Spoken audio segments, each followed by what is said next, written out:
Good morning. प्रश्न संग्रह 1.1 का प्रश्न नंबर 3 सीखने से पहले हम मध्यता सीखेंगे। मध्यता, यदि P, Q, R तीन एक रेखीय भिन्न बिंदु हो, मतलब P, Q, R तीनों एक ही रेखा पर है, लेकिन वो बिंदु कैसे हैं? भिन्न भिन्न है, हमें पता नहीं कि उनका स्थान क्या है। तो निम्नलिखित उस समय तीन संभावनाएं प्राप्त होती है। जैसे ये P, Q, R तीनों बिंदु एक ही रेखा पर है, लेकिन हमें पता नहीं है कि कौन सा बिंदु मध्य होगा। तो ऐसे समय में तीन संभावनाएं हमें दिखा रखी है। जैसे पहली आकृति में अगर हम देखें तो यहाँ पर जो Q जो है PR का मध्य बिंदु है।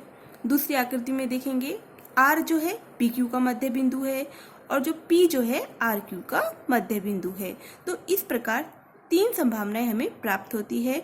जैसे पहली आकृति में हमने दिखा रखा है कि अगर जो Q जो है अगर PR का मध्य बिंदु है, तो इसका मतलब क्या है कि डिस्टेंस ऑफ PQ, इस PQ के बीच की दूरी प्लस का निशान और QR के बीच की दूरी को हम क्या करेंगे, दोनों को जोड़ देंगे।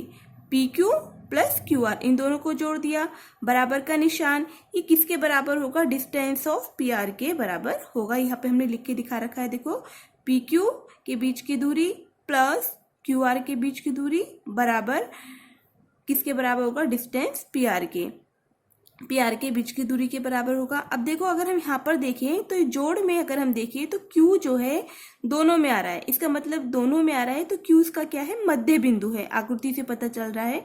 तो बिंदु Q जो है हम ऐसे लिख सकते हैं, बिंदु Q जो है बिंदु P और R का मध्य होता है। इसी संकेत में कैसे दिखाएंगे? P और QR, Q को हम बीच में लेंगे तो PQR, या ऐसे भी कर सकते हैं कि R को पहले और P को बाद में, लेकिन Q कहाँ रहेगा? मध्य रहेगा। इस संकेत से भी हम दिखा सकते हैं। जैसे प्रश्न नंबर 3 देखें, नीचे दी गई जानकारी के आधार पर ज्ञात करो कि कौन सा बिंदु अन्य दो बिंदुओं के मध्य है। यदि बिंदु एक रेखीय न हो तो उसे भी हमें लिखना है।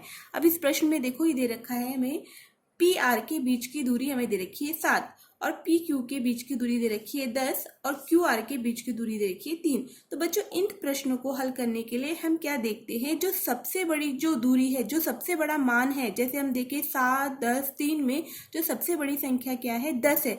तो हम पहले क्या करेंगे? उस 10 को लिख लेंगे, PQ बराबर 10। उसके बाद जो बाकी की जो दोनों छोटी संख्या बची हैं, उन दोनों को हम क्या कर देंगे? जोड़ देंगे। तो जोड़ देते हैं डिस्टेंस ऑफ PR, ये distance of PR plus distance of QR बराबर, तो PR का मान कितना है? 7 प्लस का निशान, और QR का मान कितना है? 3। तो 7 और 3 को जोड़ेंगे, कितना आ गया? 10। हम देख रहे हैं जो हमने जो इसका जो दाहिना भाग है उसका आंसर कितना आ गया? 10 10। जब दाहिना भाग समान है तो ये भी आपस में क्या होंगे? समान होंगे। तो हम लिखेंगे डिस्टेंस ऑफ PQ, पहले इसको लिखेंगे डिस्टेंस ऑफ PQ बराबर distance of PR plus distance of QR, और इसके बाद डिस्टेंस ऑफ PQ का मान 10 है, इसके नीचे 10 लिखेंगे, और इन दोनों को जोड़ के 10 आया है तो यहाँ पर भी 10 लिखेंगे। इसका मतलब हम कैसे लिख सकते हैं इसको कि यहाँ पर अगर हम देखें कि इसमें जोड़ में R जो है दोनों में क्या है? मध्य बिंदु है। R जो दोनों में कॉमन आ रहा है, तो हम क्या लिखेंगे? R जो है P व Q का क्या है? मध्य बिंदु है। यहाँ लिख के दिखाएंगे R जो है बिंदु R जो है बिंदुओं P व Q का मध्य बिंदु है। नहीं तो हम इसको ऐसे भी लिख सकते हैं कि R को बीच में लिखेंगे, P को इस साइड और Q को इस साइड। इस संकेत से भी हम इसको दिखा सकते हैं। ये प्रश्न नंबर तीसरे का पहला था। अब प्रश्न नंबर तीसरे का अब हम दूसरा देखेंगे। ये भी ऐसे ही करना है।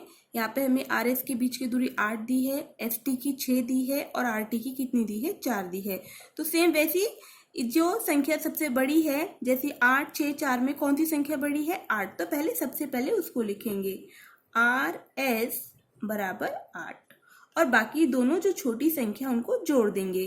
तो ST प्लस RT जोड़ देंगे तो ST का मान कितना है 6, उसके बाद ये प्लस का निशान और उसके बाद यहाँ पर 4, तो 6 और 4 कितना आता है 10। अगर हम देखें 8 और 10 ये दोनों मान कैसे हैं, समान नहीं है, समान नहीं है, इसका मतलब यहाँ पर मध्य बिंदु नहीं है। जब समान होंगे तभी मध्य बिंदु होगा। तो अब इसको कैसे लिखेंगे, डिस्टेंस ऑफ RS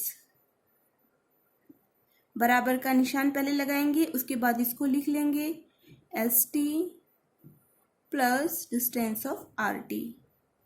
अब इनके मान रखेंगे 8 बराबर, इसका मान कितना है 10।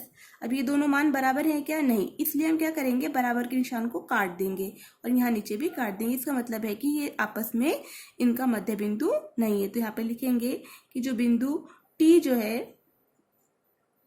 बिंदु